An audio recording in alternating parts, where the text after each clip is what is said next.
वाराणसी में कई सालों से आदर्श फाउंडेशन द्वारा निरंतर लगातार नशा मुक्ति अभियान चलाया जा रहा है।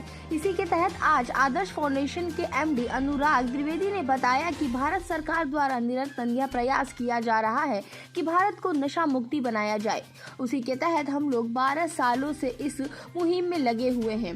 हमारे यहाँ बिहार एवं अगल बगल राज्यों के मरीज आते हैं और स्वस्थ होकर जाते हैं। अनुराग द्विवेदी का कहना है कि आज की नई पीढ़ी में नशे की गिरफ्त में आ रही है। अनुराग द्विवेदी का कहना है कि हम लोग निरंतर नुक्कड़ नाटक एवं संगोष्ठी कर नवयुगों को समझते हैं किस तरह से नशा करने के पश्चात घर बर्बाद होता है। हम नवयुवकों से अपील करते हैं कि नशे से दूर रहें और भारत को, अपने देश को सर्वोत्तम देश बनाएं और सरकार के मुहिम को आगे बढ़ाएं।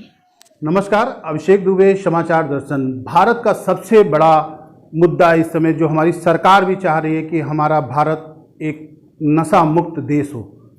नशे की गिरफ्त में इस समय नवयुवक बहुत ज़्यादा चपेट में आ चुके हैं। हर जगह एक नशे का माया जाल फैला हुआ है, मकड़ जाल फैला हुआ है। आज उसी के नशे के विषय में हम बात करते हैं। आदर्श फाउंडेशन एक बहुत बड़ा मुहिम लेके बनारस में 12 सालों से निरंतर कार्य करता चला आ रहा है। आदर्श फाउंडेशन जो बहुत से ऐसे गरीब बच्चों को अपने के यहाँ परीक्षण करके, अपने के यहाँ रख कर उनको नशा के नुकसान के विषय में पूर्ण जानकारी दे रहा है और अपने के यहाँ रख कर उनको एक स्वस्थ जीवन, एक अच्छा दिनचर्या, एक अच्छा मान सम्मान दिलाने का प्रयास कर रहा है। हमारे संग कुछ लोग हैं जो यहाँ पे पहले नशे में पीड़ित थे, लेकिन अब उनके अंदर बहुत सी ऐसी सुधारें आई हैं जो अपने आप में वो खुद बताएंगे कि पहले की अपेक्षा हम अब किस तरह से जीवन व्यतीत कर रहे हैं। हाँ, अपना पूरा नाम बताएं। मेरा नाम जितेंद्र कुमार गुप्ता है और मैं यहीं बनारस महमूदगंज का रहने वाला हूँ। हाँ जितेंद्र जी, पहले के जीवन में और अब के जीवन में कितना अंतर आपको देखने को मिला? जी, मैं पेशे से मैकेनिकल इंजीनियर हूँ और पहले की लाइफ मेरी बहुत अस्त व्यस्त लाइफ थी। इसका कोई मतलब नहीं था ज़िंदगी जीने का। ठीक है, मैं एजुकेटेड था, मेरे पास नौकरी थी, सब कुछ था, लेकिन ज़िंदगी में नशे की वजह से बहुत गिरावट आई थी। लेकिन मैं भगवान का शुक्र मानूंगा और यहाँ के एमडी हमारे जो अनुराग सर जी है, उनका मैं हमेशा कृतज्ञ रहूँगा, उनका हमेशा मैं ऋणी रहूँगा कि उन्होंने मुझे एक सही रास्ता दिखाया, एक सही रास्ते पर चलने की दिशा बताई और ज़िंदगी के बारे में कि ज़िंदगी है क्या, ना विल चेंज, इसको कैसे बदला जा सकता है, इस चीज़ के बारे में उन्होंने बहुत अच्छी तरीके से हमको प्रशिक्षित किया। और आज उन्हीं की देन है कि हम अपनी ज़िंदगी एक अच्छे तरीके से जी रहे हैं। एक रेपुटेशन समाज में उन्होंने दिलाई, एक बीता हुआ जो मेरा ख़त्म हो गया था इज्जत, उस इज्जत को जो हमें दिलाया, तो मैं हमेशा इस आदर्श फाउंडेशन का और अपने अमले अनुराग सर जी का हमेशा रिलीव रहूँगा। आप अपना पूरा परिचय बताएं और कहाँ से आप यहाँ पे आए? मेरा नाम सचिन कुमार पांडे है, मैं देवरिया से बिलोंग करता हूँ और मैं पहले भी नशा मुक्ति केंद्र काट चुका हूँ। तो मुझे ये लगता था कि मतलब मैं नशे के दौरान ये लगता था कि मुझे नशा छोड़ना आसान नहीं है। हल्का फुल्का, इसके पहले जो सेंटर में काटा था मुझे हल्का फुल्का नशा भी मिलता था, छोटा मोटा। तो मैं अपने घर वालों को चैलेंज करता था कि मैं नशा छोड़ूंगा नहीं, आप किसी भी नशा मुक्ति केंद्र में डाल दीजिए। मुझे अच्छी तरह याद है, मैं यहाँ आने के 4 महीना तक मैं निगेटिव रहा, काफ़ी निगेटिव रहा और मैं बस अपना टाइम का।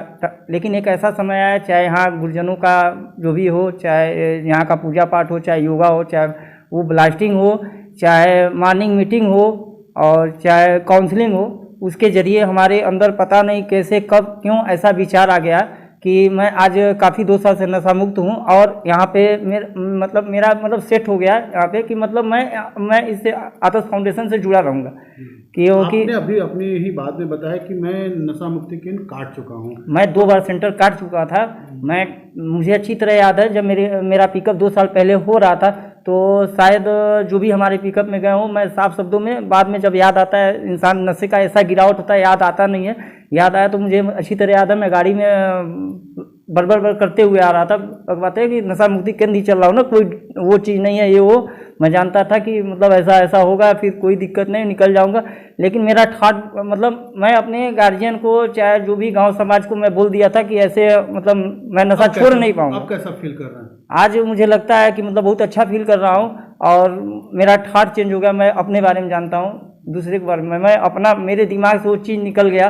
अब मुझे ये ज़िंदगी बहुत अच्छी लगती है। मैं अब चाहता हूँ और मैं आदर्श फाउंडेशन और हमारे अनुराग सर जी को मैं कभी ज़िंदगी में भूल नहीं पाऊँगा। मैं मेरे अंदर हर एक काबिलियत, मतलब मैं पढ़ा लिखा हूँ, ग्रेजुएशन किया हूँ, लेकिन मैं नशे के दौरान में लिखना, पढ़ना, बोलना सब कुछ भूल गया था। ये ऐसा गिरावट हमारे साथ हुई थी कि मैं लिख भी नहीं पाता था। लेकिन यहाँ पे हर एक तरीके का, हर एक चीज़ों में गुरुजनों ने हमको उसे ढाला, हर तरीके का माहौल दिया। चाहे वो मॉर्निंग मीटिंग हो, चाहे वो सेशन हो, चाहे वो काउंसलिंग हो, चाहे आप पूर्ण हैं, आप पहले से बेटर हैं। बेटर, बहुत अच्छा महसूस कर रहे हैं। आप पहले कहाँ से आए हुए हैं, आपका पूरा नाम क्या है? जी सबसे पहले तो मैं आप सभी मीडिया के जो भी आप अधिकारी हैं, मैं आपका स्वागत करता हूं हमारी संस्था में। मेरा नाम आशुतोष कुमार चौबे है। मैं सासाराम रोहतास जिला के रहने वाला हूं। आशुतोष जी, पहले किस तरह की नशा आप करते थे? जी, पहले मैं सूखा नशा करता था, गांजा, उसके बाद आगे चढ़ते चढ़ते शराब, फिर सनफिक्स। आशीष जी, हम बात करते हैं कि जिस तरह से आप पहले नशा करते थे और फिर आप यहाँ नशा मुक्ति केंद्र में आए, आदर्श फाउंडेशन में आए, तो क्या मतलब लगा आपको कि वाकई हम जो जीवन वो भी जी रहे थे, ये जीवन में कितना फ़र्क है? बहुत बहुत बहुत फ़र्क है, मेजर लेवल पे फ़र्क है, ज़मीन और आसमान का फ़र्क है। आज मैं नशा मुक्त हूँ और अपने घर परिवार में हूँ। मैं अपने जो भी मेरे घर परिवार हैं उनसे मैं बहुत जुड़ा हुआ हूँ। पास्ट में मेरी ये हैबिट थी कि मैं एक नशेबाज था।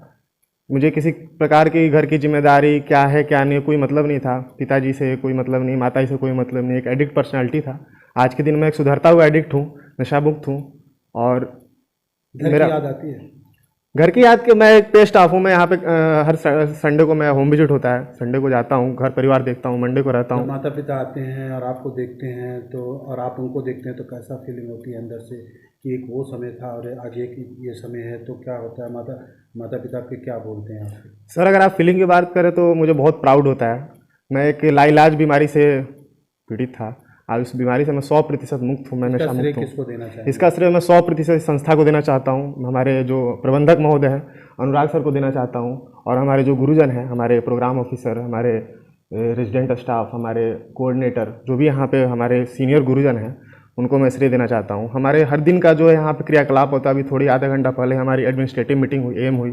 जिस प्रकार की एटीट्यूड और बिहेवियर यहाँ पर फॉलो होता है, हमारे सब चीज़ को फॉलो किया जाता है। एक बहुत ही अच्छे तरीके से हम यहाँ पर अपनी ज़िंदगी यापन कर रहे हैं और अपने घर परिवार से हम जुड़ रहे हैं। जो कि एक और चीज़ बताना चाहता हूँ, जैसे मैं हमारा जो संस्था है इसका मेन लोगो है developing an attitude of gratitude, मतलब आभार के व्यवहार को विकसित करना। मैं पंजाब के सेंटर में काम किया हूँ और पंजाब के सेंटरों का मैं जब स्थिति देखा, वहाँ के लोगों का स्वभाव देखा, तो हमारा एक सबसे बड़ी सिंपैथी ये है कि जब तक इनको अपनापन नहीं मिलेगा ये बदलेंगे नहीं, क्योंकि आभार जरूरी है। इनके अंदर में ग्रेटिट्यूड बिल्डअप करना बहुत जरूरी है। जिस दिन ये किसी के ग्रेटिट्यूड का आभार मानने लग जाएंगे उस दिन ये बदल जाएंगे अपने आप। कोई बड़ी कैसे, मतलब ये कितनी पुरानी संस्था है और कैसे इसमें आप आए? मतलब एक होता है ना कि कोई सोचे होंगे या कुछ ऐसा, तो ये कैसे आपने? सन 2002 की बात है। हम लोग दिल्ली में थे उस टाइम पर, तो हमारे कुछ ग्रुप में लोग थे, हमारे पंजाब के कुछ लड़के थे, कुछ लड़के दिल्ली के थे, कुछ हरियाणा के लड़के थे उस टाइम पर। तो ऐसे एक सिस्टम बातचीत हो रही थी, तो उसमें एक हमारे साथ हमारे गुरु थे, वो अब इस दुनिया में नहीं है इस टाइम, लेकिन उनसे जब बात हो रही थी उस चीज़ को लेकर, तो हम लोग का ये हुआ कि एक नशा मुक्ति केंद्र होना चाहिए जहाँ पर कि समाज में बहुत से लोग आज परेशान हैं बहुत। और एक हमारा की बात हो रही ना, एक आदमी के चक्कर में पूरा परिवार डिस्टर्ब होता है। तो वहाँ हम लोगों ने पंजाब में सन 2006 में एक संस्था स्टार्ट किया गया था हमारे गुरु जी द्वारा। तो वहाँ पर हम लोगों ने पंजाब में बहुत काम किया, बहुत लोगों का उद्धार हुआ इन चीज़ों से।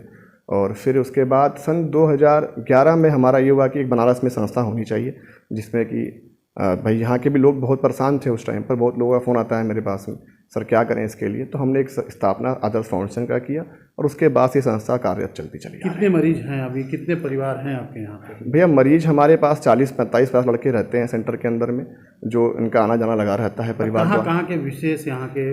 विशेष हमारे पास जो बेल्ट है वो बिहार है, क्या नाम है आपका, MP है, हमारा लोकल भी है, बनारस है, मुगलसराय है, चंदौली है, वगैरह वगैरह क्षेत्र के भी लड़के हैं। अच्छा, कोई ऐसा मरीज अभी तक 12 साल की लाइफ में, 10 साल की लाइफ में आया जो अभी तक वो मरीज आपको, वो लड़का अभी भी आपको याद हो कि वो वाकई आने से पूरा हमारा संस्था या पूरे हमारे परिवार सब लोग डिस्टर्ब हो गया था, लेकिन उसको हम यहाँ से सुधार के भेजे?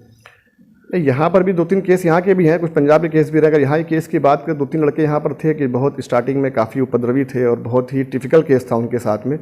लेकिन हमारा प्यार, हमारा सत्कार, हमारे सामने एक आशुतोष खड़ा है। बहुत एक अगर वर्तमान की बात करें, लाइफ में तो बहुत से मूवमेंट ऐसे आए हमारे साथ में, लेकिन अगर वर्तमान की बात करें तो जिस आशुतोष से आपने बात किया है, बहुत टिपिकल केस था। और लेकिन भगवान और हमारे, आप नर्वस हो गए थे जब हाँ ये सुधर नहीं सकता? नहीं, कोई चांस नहीं था। लेकिन जब सुधरने का टाइम आया तो आप अब कैसा फील करते? नहीं तो प्राउड तो होता ही है भाई, उनके परिवार का जो हमारे से समर्थन मिलता है। सर आपने क्या चमत्कार किया? हमने कुछ चमत्कार नहीं किया, ये हमारा श्रेय है। संस्था का जो सिस्टम है, यहाँ का जो एटमॉस्फेयर ऐसा बनाया गया है कि परिवर्तित होना है। क्या कहेंगे और लोगों के लिए? हम सबके लिए यही कहेंगे कि आज भारत में सबसे बड़ी प्रॉब्लम्स नशा है। हर 4 घर छोड़ के घर में नशा है। और नशे की पीढ़ी कौन सी है? जो हमारी अभी जनरेशन्स बिल्डअप हो रही है, जो 10 साल, 18 साल, 17 साल, 15 साल, बहुत केस है। रोज़ मैं देखता रहता हूँ केस को, कोई 18 साल का लड़का है, कोई 16 साल का लड़का हीरोइन पी रहा है। तो आज बहुत ज़रूरत है इस भारत के अंदर में ऐसे नशा मुक्ति केंद्र को सरकार द्वारा कराने का, जहाँ पर कि इनका अच्छा, सरकार से भी आपको कोई मदद मिलती है? अभी तक तो हमने बनारस में किसी सरकार से कोई नशा मुक्ति केंद्र के लिए कोई मदद का वो नहीं किया है। और हमारे परिवार में जो लोग हैं, इन्हीं के द्वारा जो फीस आते हैं वहीं से इनका परिवार चलाया लेकिन एक चीज़ और हम जानना चाह रहे थे कि जैसे अभी तक तो यहाँ पे सिर्फ लड़के ही, यंग ही देख रहे हैं, आने वाले समय में क्या, क्योंकि महिलाएं भी अब नशे की गिरफ्त? हाँ, ये सवाल आपका बहुत बढ़िया है। काफ़ी फ़ोन आ चुके हैं मेरे पास में। अभी फ़िलहाल वर्तमान में एक कुछ सेंटर्स लखनऊ के अंदर में है जहाँ महिलाओं को एडमिट किया जाता है। लेकिन उत्तर प्रदेश में हमारा जो ये बेल्ट है, वो कि हमारा वाराणसी एक केंद्र है जिसमें कि बिहार और एमपी, इधर गोरखपुर, काफ़ी जो क्षेत्र हैं जो यहीं पर अपने आप को कॉन्टेक्ट करते हैं। तो एक बनारस के अंदर में एक लड़कियों का नशा मुक्ति केंद्र होने की आवश्यकता है। तो क्या आप इस पर काम कर? इस पर हमारा अगर विचार बन रहा है, अगर हमारे समर्थन में सब लोग आएंगे तो मैं इस पर काम करूँगा। जिस तरह से देखा अभी आपने, अनुराग जी ने बताया कि आने वाले समय में जिस तरह से हमारा भारत नशे की चपेट में आ रहा है, उसको हम एक संकल्प बना के नशा मुक्त भारत, नशा मुक्त यूपी का एक नाम देंगे। और कोशिश यही होगी कि जो आने वाला जनरेशन है वो नशा से मुक्त हो। समाचार दर्शन से अभिषेक दुबे, वाराणसी।